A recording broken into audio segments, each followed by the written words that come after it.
हळद रुसली कुंकू हसले या मालिकेच्या पुढील काही येणाऱ्या भागांचे अपडेट जाणून घेऊया आपल्या आजच्या या व्हिडिओमध्ये। तर आता आपण इथे पाहणार आहोत की कशा पद्धतीने दुष्यंत आणि कृष्णा आता नवरा बायको म्हणून कायमचे एकत्र येणार, तर दुसऱ्या बाजूला कृष्णा पूजाला जन्माची अद्दल घडवणार आणि रांगडे पाटलांच्या व दुष्यंतच्या आयुष्यातून चालतं सुद्धा करणार। आता नेमकं काय घडतं, कसं कृष्णा पूजाला हकलवून लावते, हे सगळं पाहण्यासाठी आपला हा व्हिडिओ शेवटपर्यंत नक्की पहा।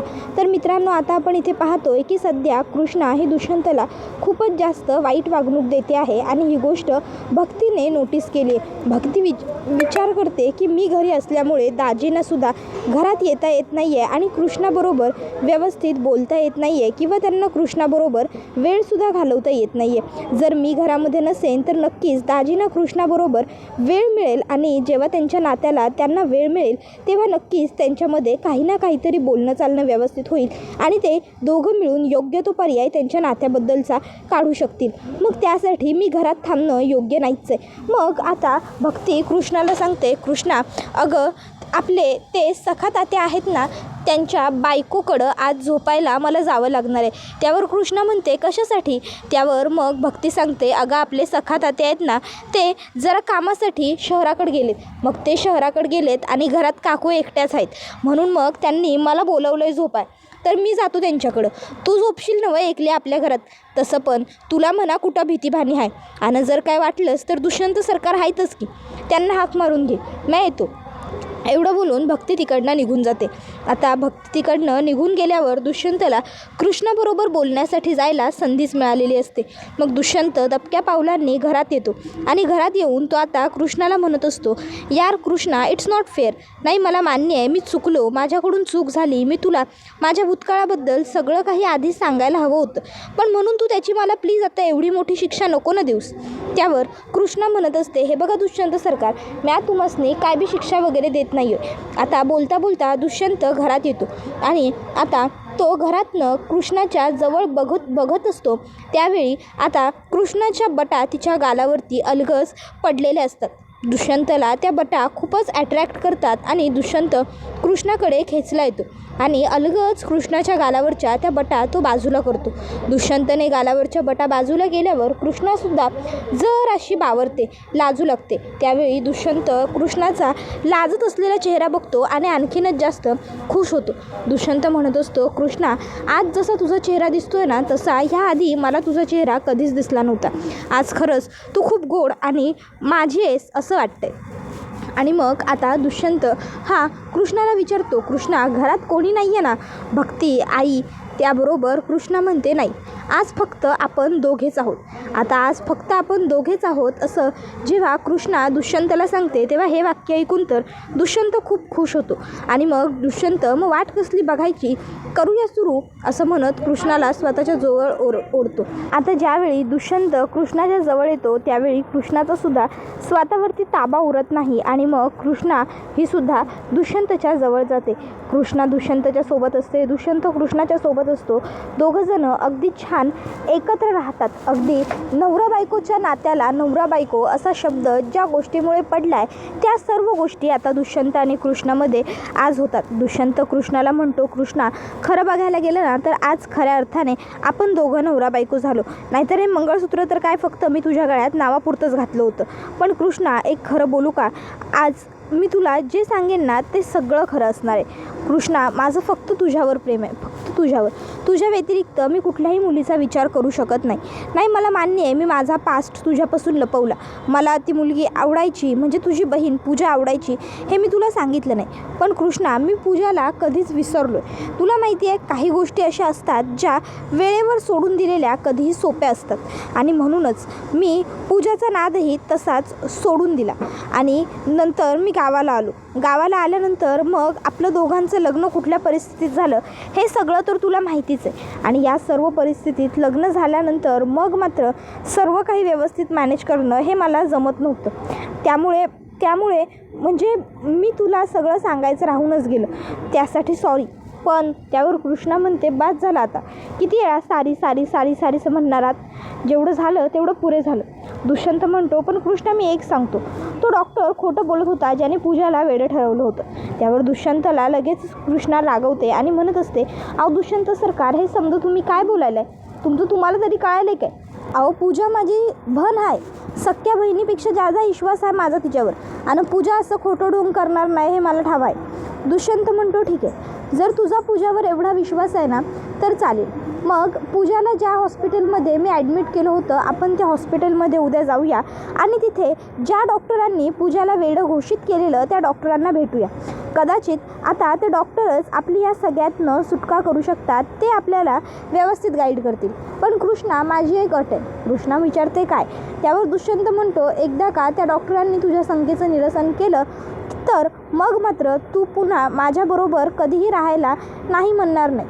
कृष्णा, तू आयुष्यभर माझ्याबरोबर राहायला तयार होशील. रांगडे पाटलांच्या वाड्यावर परत येशील. माझ्यावर धरलेला राग, रुसवा सगळं काही सोडून देशील. बोल, जर तुला मंजूर असेल तर आणि तरच फक्त मी तुझ्याबरोबर हॉस्पिटलला येईन. कृष्णा 2 मिनिटावर करते आणि म्हणते, बरं ठीक आहे, तुम्ही म्हणशीला समजत असं होईल. तुम्ही म्हणताय नवं, जर पूजा खोटं बोलायला असं डॉक्टरजी म्हणाले तर तुम्ही जे म्हणाल ते समज म्या करायला तयार आहे. चला. आणि मग आता कृष्णा आणि दुष्यंत हे दोघंजणं गावच्या त्या हॉस्पिटलमध्ये पोहोचतात. आता त्या हॉस्पिटलला पोहोचल्याच्या नंतर इकडे कृष्णा हे दुष्यंतला म्हणत असते, दुष्यंत सरकार बघा, बेट हाराया तयार राहा, कारण मला पूर्ण विश्वास आहे माझी पूजा हे असलं काहीतरी विचित्र वागू शकणार नाही. अहो ती माझ्याशी त्या दिवसाला किती प्रेमानं बोलत होती हे तुम्ही पाहिलं नव्हतं ना, म्हणून तुम्हासनी ह्या समध्या तिच्यावरती शंका कुशंका यायल्यात. दुष्यंत म्हणतो, बघूयात ना, आता एकदा का आपल्याला डॉक्टर मिळाले, आपण डॉक्टरांशी बोललो की सगळं क्लिअर होईल. मग दुष्यंत रिसेप्शनला येतो आणि रिसेप्शनिस्टला विचारतो की मॅडम, मला सायकॅट्रिस्ट जे आहे तिथले त्यांना भेटायचं आहे. त्यावर मग आता तिला सांगितलं जातं त्यांना की हे बघा, सायकॅट्रिस्टना भेटण्यासाठी तुम्हाला वेट करावा लागेल, बिकॉज सध्या त्या एका म्हणजे पेशंटची ट्रीटमेंट ते करतायत. त्यावर मग आता लगेचच दुष्यंत म्हणतो, ठीक आहे, थांबायला आम्हाला काही हरकत नाही, आम्ही कितीही वेळ थांबू शकतो. आणि मग दुष्यंत कृष्णाला म्हणतो, आज जोपर्यंत पूजा खोटं बोलली हे सिद्ध होत नाही तोपर्यंत मी इकडनं कुठेही हलणार नाही आहे कृष्णा. आणि मग त्यानंतर थोड्या वेळाने डॉक्टर जेव्हा राऊंडवरून येतात तेव्हा दुष्यंत आणि कृष्णा हे तिथं बसलेलेच असतात. दुष्यंत डॉक्टरांना म्हणतो, डॉक्टर मला खरं सांगा की नेमकं पूजा कोल्हापुरे हिचं मानसिक संतुलन बिघडलं होतं का नाही? आता इकडे दुष्यंतने हा असा अचानक भयानक प्रश्न विचारल्यामुळे डॉक्टर हे पूर्णपणे बाचकळून गेलेले असतात. डॉक्टरांना काय बोलावं हे सुचत नसतं. दुष्यंत पुन्हा डॉक्टरांना म्हणतो, डॉक्टर मी तुम्हाला काहीतरी प्रश्न विचारला आहे. मग कृष्णा ही सुद्धा डॉक्टरांना विचारते, सांगा ना डॉक्टर, नेमकं काय खरं आहे? माझी बहीण पूजा नक्की तिची मेमरी गेली होती नवं? नक्की तिला स्मृतिभ्रंशाचा आजार झाला होता नवं? हे बघा डॉक्टरजी, आता तुमच्या एका उत्तरावर समज निर्भर आहे बघा.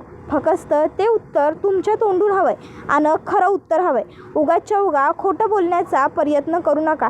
जे असेल ते समजा खरं सांगा. हे बघा डॉक्टर साहेब, तुम्ही जर स्वतःहून खरं सांगितलं तर बरं होईल. उगाचच्या उगाच कशाला तुम्हाला स्वतःची हाडं खिळखिळीत करून घ्यायची आहेत. त्यावर मग मात्र आता डॉक्टरचा नाईलाज होतो आणि डॉक्टर मग खरं सांगायला सुरुवात करतो. हो, हे सगळं मीच केलं होतं. मीच तुम्हाला जाणून बुजून असं सांगितलं होतं की पूजा मॅडमच्या मानसिक अवस्था बरी नाही आहे आणि आपल्याला पूजा मॅडमच्या सर्व मनाप्रमाणे करावं लागेल, कारण पूजाचं दुष्यंतवरती मनापासून खूप प्रेम होतं. आणि ही गोष्ट पूजाने मला येऊन सांगितली आणि तिने मला काही पैसेसुद्धा या कामासाठी देऊ केले. ती मला म्हणाली की तुम्ही फक्त माझ्या प्लॅनमध्ये सहभागी व्हा आणि मी मग तिच्या प्लॅनमध्ये सहभागी झालो. त्याबरोबर आता हे सगळं ऐकून कृष्णाची तर दातकिळीच बसते. तर आता इकडे डॉक्टर हे दुष्यंत आणि कृष्णासमोर हात जोडू लागतात आणि आता डॉक्टर म्हणत असतात की हे बघा दुष्यंत सरकार, कृष्णा, मी तुमच्यासमोर हवं तर हात जोडतो, पदर पसरतो, पण आत्ता आपल्या सगळ्यांमध्ये इथं जे काही बोलणं झालं आहे ते आपल्यातच राहू द्या. हे सगळं बाहेर पडू देऊ नका, कारण जर हे सगळं बाहेर कुणाला कळलं तर माझी प्रॅक्टिस बंद होईल आणि माझं सगळं नुकसान होऊन जाईल. मी एक डॉक्टर आहे आहे. खरं बघायला गेलं तर मी असं वागायला नको होतं, माझं चुकलं, पण मी पैशांच्या आमिषात वाहवत गेलो आणि पैशांसाठी मी हे सगळं केलं. त्यावर दुष्यंत म्हणतो, पैशांसाठी विकली जाणारी तुमच्यासारखी जी लोकं आहेत ना, त्यामुळे सर्वसामान्य लोकांना त्याचबरोबर काही प्रामाणिक लोकांना खूप भोगावं लागतं. हे बघा, आज वागलात पुन्हा वागू नका. पुन्हा जर कोणाकडनं तुम्ही पैसे घेतलेत आणि काहीतरी असं चुकीचं काम केलं आहे हे मला कळलं ना, तर मी तुम्हाला सोडणार नाही. तर कृष्णासुद्धा म्हणत असते, आता तुमच्याकडनं चूक झाल्या नवं आणि तुम्हासनी माफी हव्या नवं, ठीक आहे, आमची काही एक हरकत नाही आहे तुम्हासनी माफी द्यायला. पण जर तुम्हाला वाटत असेल की तुम्हासनी माफी मिळायला हवी, तर त्यासाठी तुम्हाला एक काम करावं लागेल. त्यावर डॉक्टर विचारतात की काय करावं लागेल कृष्णा, जे तू सांगशील ते समज काम करायला मी तयार आहे. त्यावेळी मग कृष्णा लगेचच डॉक्टरांना सांगत असते, हे बघा डॉक्टर साहेब, तुमच्यामुळं म्या दुष्यंत सरकारांबरोबर भांडलो, तुमच्यामुळं म्या माझ्या नवऱ्याला सोडून लांब निघून चाललो होतो. मग आता तुम्हीच या सगळ्यावर तोडगा काढायचा. डॉक्टर म्हणतात म्हणजे? त्यावर कृष्णा म्हणते, म्हणजे असं की आत्ता तुम्ही माझ्याबरोबर घरला चालायचं आणि घरला येऊन माझ्यासमोर तुम्ही समध्यासनी हे खरं सांगायचं की पूजाला काही एक झालेलं नाही आणि पूजानं नाटक केलेलं आहे. म्या माझ्या आईला घरी जाऊन जरी सांगितलं नव्हतं तरी माझ्या आईला माझ्यावर कधीच विश्वास पटायचा नाही. त्यामुळं आता तुम्हासनीच हे काम करावं लागणार आहे. डॉक्टर म्हणतात, अगं कृष्णा, पण हे नियमांच्या विरुद्ध आहे. कृष्णा म्हणते, जेव्हा तुम्ही पूजेची साथ दिलीत, मला फसवलं, तेव्हा ते समजा नियमाच्या विरुद्ध नव्हतं होय. दुष्यंत म्हणतो, हे बघा डॉक्टर, आता तुमच्या समोर आमच्याबरोबर येऊन सगळं सत्य सांगणे वाचून दुसरा कुठलाही पर्याय नाही आहे. कारण जर मी किंवा कृष्णाने बाहेर कोणासमोर आमचं तोंड उघडलं तर तुमचं लायसन्स रद्द होईल आणि पुन्हा कधीच तुम्ही स्वतःला डॉक्टर म्हणून घेण्याच्या लायक उरणार नाही. आता तुम्ही ठरवा, तुम्हाला नक्की काय करायचं आहे. आमच्याबरोबर येऊन सगळ्यांना सगळं खरं सांगून टाकायचं आहे आणि पुन्हा एकदा तुमचं आयुष्य, तुमच्या मनातल्या सर्व गोष्टी नव्याने सुरू करायच्या आहेत की उगाचच्या उगाच ह्या एका चुकीमुळे म्हातारपण तुरुंगात घालवायचं आहे. बोला लवकर, तुम्ही जे बोलाल ते आपण करू. जर तुम्ही म्हणालात तर आपण घरी जाऊ, जर तुम्ही म्हणालात की तुम्हाला खोटंच साथ द्यायची आहे तर आपण पोलीस चौकीत जाऊ आणि मग काय करायचं ते तुम्ही ठरवायचं. त्याबरोबर मग मात्र आता लगेचच ते डॉक्टर साहेब, मला विचार करायला थोडा वेळ द्या असं म्हणतात. दुष्यंत म्हणतो, नाही, बिलकुल काही वेळ वगैरे तुम्हाला मिळणार नाही आहे, कारण आतापर्यंत तुम्हाला मी खूप वेळ दिला होता, पण तुमच्याकडनं शेवटी काहीच रिस्पॉन्स न आल्यामुळे मला स्वतःहूनच माझ्या बायकोला घेऊन इकडे यावं लागलं आणि आता तुम्हाला खरं बोलावंच लागेल. त्याबरोबर कृष्णा म्हणत असते की हे बघा डॉक्टर, काय खरं काय खोटं हे समजा मला ठावं नाही. तुम्ही चूक केली आहे आणि तुम्ही घरला सगळ्यांच्या मोरं येऊन ती चूक कबूल करायची, मला एवढंच ठावं आहे. त्याहून जादा मला काय बोलायचं नाही आणि त्याहून जादा मला काय माहीत नाही. त्यामुळं गप गुमान आता तुम्ही आमच्याबरोबर चालायचं. आम्हाला तर समजा खरं कळालं आहे की पूजानं नाटक केलं होतं आणि या समजा नाटकात तुम्ही डॉक्टर असून बी तिची साथ दिली. उलट खरं बघायला गेलं तर तुम्ही तिची साथ न देता आम्हाला समजा खरं सांगायला हवं होतं. डॉक्टर म्हणजे माणूस देवाच्या ठिकाणं बघतोय आणि जर तोच देव, तोच डॉक्टर हे असं खोटं वागत असेल, लोकांना फसवत असेल, तर मग आमच्यासारख्या सामान्य माणसांनी कुणाकडे बघायचं? कशापायी वागल्या तुम्ही? असं काय मिळालं काय तुम्हासनी हे समज करून? हां, त्याबरोबर मग मात्र आता कृष्णातली जगदंबा बघून डॉक्टर हे त्यांची चूक कबूल करतात आणि कृष्णासमोर हात जोडत म्हणतात, माफ कर कृष्णा, मगापासून तू आणि दुष्यंत सरकार मला प्रेमाने सांगत होतात, पण मी तुम्हाला नकार दिला, पण आता मी तुझ्यासमोर हात जोडतो आणि मी खरंच सांगतो, मी सगळं घरी येऊन सांगायला तयार आहे. त्यानंतर मग आता लगेचच इकडे कृष्णा आणि दुष्यंत हे घरी आलेले असतात रांगडे पाटलांच्या वाड्यावर. तर कृष्णाला समोर बघून पूजा खूप खुश झाल्याचं नाटक करते. कृष्णा म्हणते, पूजा कसं वाटतंय मला इथं बघून? त्यावर पूजा म्हणते, अगं कृष्णा, कसं वाटणार आहे काय विचारतेस? मला तर खूप आनंद झाला आहे. म्हणजे याचा अर्थ तू डीला माफ केलंस ना? ठीक आहे कृष्णा, अगं तसंही तुझं डी बरोबर लग्न झालं आहे. माझ्या प्रेमाचं काय, मी तर सगळं विसरूनही गेले होते, मला आठवलं म्हणून. त्यावर कृष्णा म्हणते, नाटक केलं होतंस ना व पूजे, स्मृतिभ्रंश झाल्याचा, सगळ्या गोष्टींचा विसर पडल्याचा काय? त्याबरोबर पूजा म्हणते, कृष्णा अगं तू हे काय बोलतेस? कृष्णा म्हणते, मी तेच म्हणालो आहे जे समजा तू केलं आहेस. पूजे हे बघ, उगाचच्या उगा खोटेपणाचा वानू नगस, बोल की आता तरी खरं कमीत कमी. त्यावर पूजा अगं काय बोलतेस तू हे कृष्णा? स्मृतिभ्रंशाचं नाटक? खोटेपणा नाही गं, मी का खोटं नाटक करू, आणि ते सुद्धा माझी याददाश्त गेल्याचं. ओ माय गॉड, याचा अर्थ कृष्ण तुला असं वाटतंय की मी खोटं बोलले, मी नाटकं केली? नाही गं कृष्णा, नाही. खरंच मला सर्व आठवत नव्हतं, आणि आत्ता मला जेव्हा आठवायला लागलं तेव्हा माझ्यामुळे हा सगळा अनर्थ घडला. त्यावर कृष्णा म्हणते, घडला की घडवलास? त्यावर पूजा म्हणते, कृष्णा तू काय बोलतेस हे मला खरंच कळत नाही आहे. प्लीज, मी तुझ्यासमोर हवं तर हात जोडते, स्पष्टपणे तुला जे काही बोलायचं असेल ते बोल. कृष्णा म्हणते, तर पूजे, आता जर तुला स्पष्टच ऐकायचं असेल तर मग ऐक. तू प्रसंग घडला नाही, घडवून आणला होतास, समजलं ना? तुझी स्मृती गेलेली वगैरे काही नाही.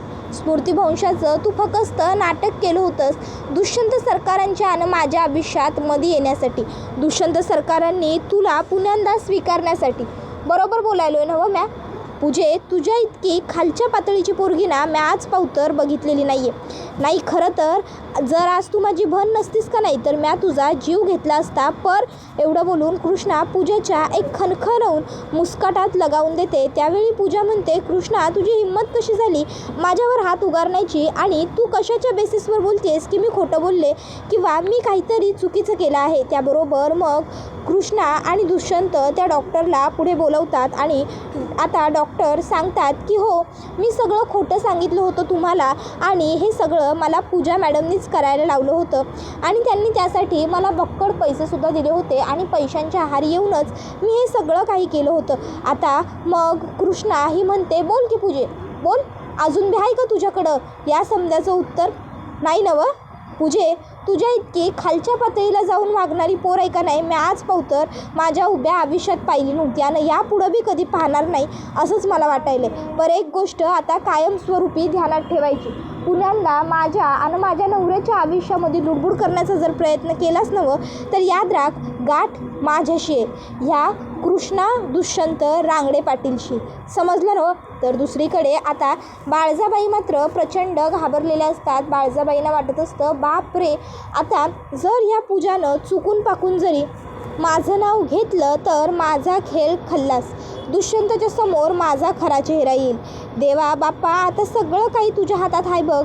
आता काय पूजीनं माझं नाव घ्यायला नको, ह्या पोरीनं माझं नाव घ्यायच्या आत मॅच हिला काय नो बायनो सुनवायला सुरुवात करतो. मग बाळजाबाईसुद्धा म्हणतात, पूजा तुला लाज नाही वाटली का? अगं, ज्या बहिणीने तुझ्यासाठी एवढं केलं, ज्या दुष्यंतने तुझ्यासाठी एवढं केलं, त्यांचा संसार उद्ध्वस्त करण्याचा तू प्रयत्न केलास, तुला लाज नाही वाटली हे सगळं करताना? बापरे, तुझ्यासारखी मुलगी तर मी माझ्या अख्ख्या उभ्या कारकिर्दीत पाहिली नव्हती. एवढी वर्ष राजकारण केलं, एवढी वर्ष सत्ता सांभाळली, पण तुझ्यासारखी विचित्र मुलगी मी आजपर्यंत पाहिली नव्हती. दुष्यंता, अरे ह्या असल्या पोरीच्या पिरमात पडलास तू? बापरे, मला तर बाबा कळना झालंय, जर तुझं हिच्याबरोबर लगीन झालं असतं तर काय घडलं असतं.